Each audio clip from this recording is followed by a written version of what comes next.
पहले बताया था रस की परिभाषा।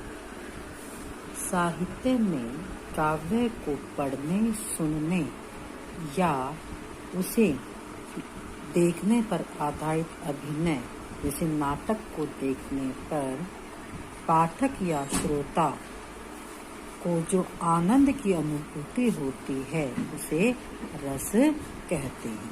तो ये थी रस की परिभाषा।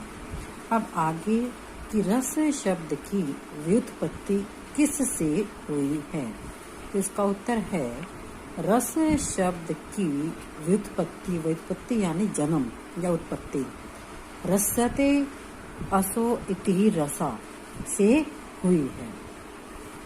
अब अगला प्रश्न है रस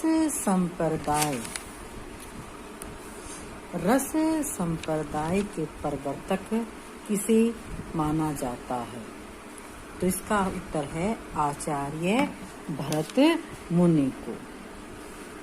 अगला प्रश्न है आचार्य भरत मुनि ने रस की क्या परिभाषा दी है, या हो सकता है कि रस का सूत्र क्या है। दो प्रश्न बन सकते हैं, तो उत्तर दोनों का ही आएगा।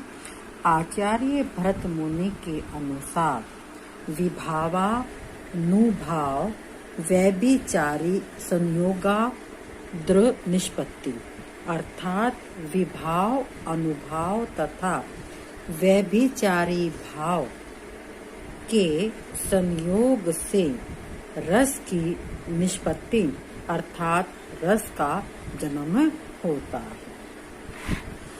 फिर मैंने आपको समझाया था कि आचार्य भरत मुनि ने किस में रस का वर्णन किया है और उनकी संख्या कितनी बताई है, तो इसका उत्तर आएगा आचार्य भरत मुनि ने अपने साहित्य नाट्य शास्त्र में रस का वर्णन किया है और उन्होंने रस की संख्या 8 बताई है।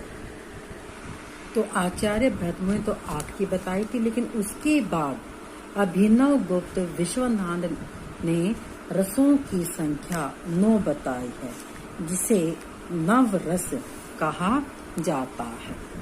बाद में हिंदी साहित्यकारों में तुलसीदास और सूरदास ने क्रमशः 10 व 11 रस बताए हैं। तुलसीदास ने भक्ति को और सूरदास ने वात्सल्य रस को जोड़ दिया है। तो ये थे रस की परिभाषा और उसके जनक। अब हम आगे करेंगे छठा क्वेश्चन, रस के कितने अंग होते हैं। तो बच्चों रस के 4 अंग या अवयव होते हैं, जिसमें स्थायी भाव, विभाव, अनुभाव और संचारी भाव। तो रस के कितने भेद हैं? 4, स्थायी भाव, विभाव, संचारी भाव और अनुभाव। अब स्थायी भाव क्या होते हैं, तो आइए हम स्थायी भाव के बारे में जानेंगे। स्थायी भाव मनुष्य के हृदय में जो भाव स्थायी यानी स्थिर रूप में विद्यमान रहते हैं उन्हें स्थायी भाव कहते हैं। स्थायी भाव को प्रधान भाव भी कहते हैं।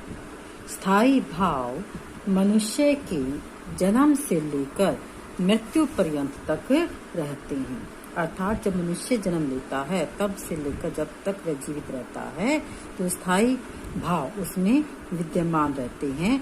इसे हम परमानेंट कहते हैं कि जो व्यक्ति के हृदय में सोए हुए अवस्था में होते हैं और जैसी स्थिति होती है उस स्थिति के अनुसार वे भाव जाग जाते हैं। तो सर्वप्रथम स्थायी भावों की संख्या 9 बताई गई है, जो क्रमशः यानी क्रम के अनुसार इस प्रकार है। रति, और दूसरा इसको हम प्रेम भी कह सकते हैं, हास, शोक, क्रोध, उत्साह, भय, जुगुप्सा या घृणा, विस्मय, निर्वेद। इन्हीं स्थायी भाव से कर्मशः, श्रृंगार से रति, हास्य से हास, करुण से शोक, रौद्र से क्रोध, वीर से उत्साह, भयानक से भय, घृणा से विभत्स से घृणा जुगुप्सा और विस्मय से आपका अद्भुत रस और निर्वेद से शांत रस। लेकिन बाद में हिंदी आचार्यों ने वात्सल्य और भक्ति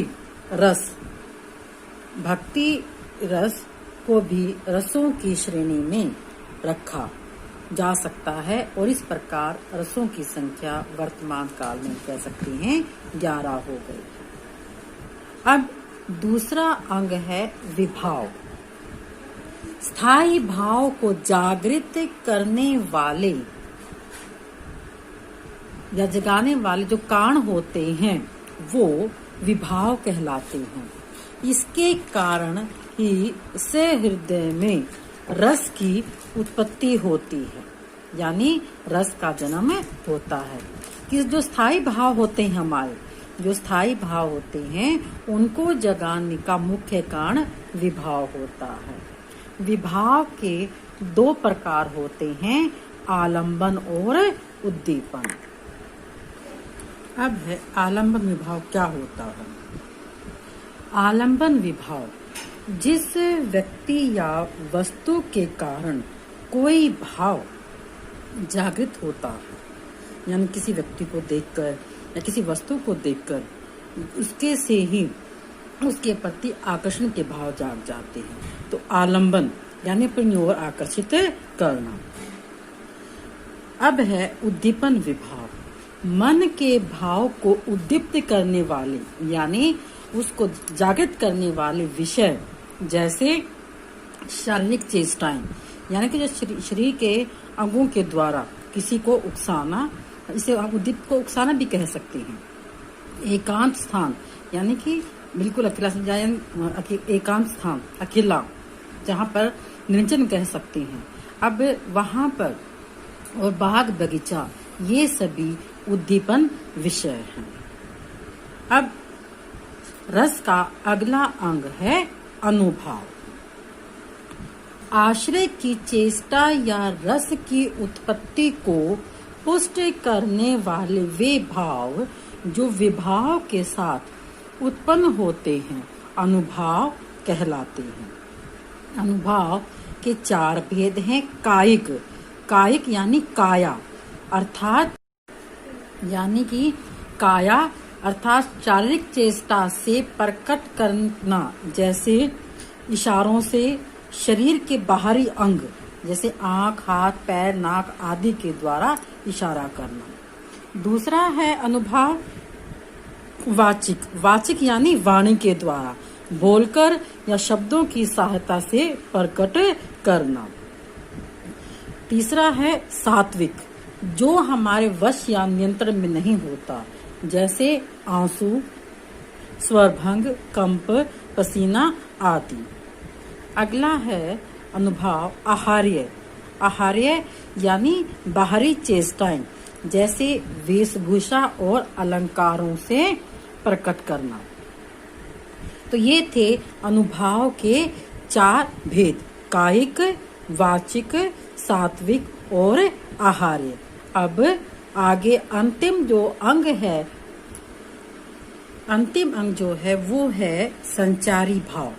स्थायी भाव के साथ आते जाते रहने वाले अन्य भावों को संचारी भाव कहते हैं।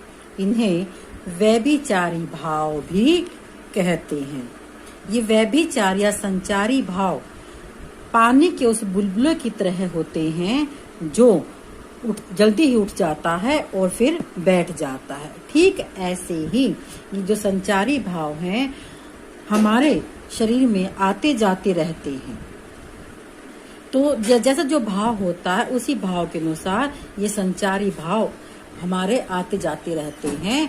इन्हें ये हमारे हृदय में विचरित होते रहते हैं, विचरण करते हैं, यानी घूमते फिरते रहते हैं। तो संचारी भाव या व्यभिचारी भाव की संख्या 33 यानी 33 होती है। जैसे निर्वेद यानी कि उदासीनता, श्रम, पसीना, उग्रता, स्वपन, मर्ण, निद्रा, लज्जा, जलन, हर्ष आदि ये हैं। इनकी संख्या 33 होती है। तो हमने इसमें क्या पढ़ा था? रस की परिभाषा, रस के जनक या प्रवर्तक इत्यादि।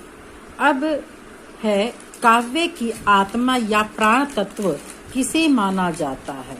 तो बच्चों, काव्य की आत्मा रस को माना जाता है। इसीलिए कहा भी गया है कि रसात्मकं वाक्यम काव्यम।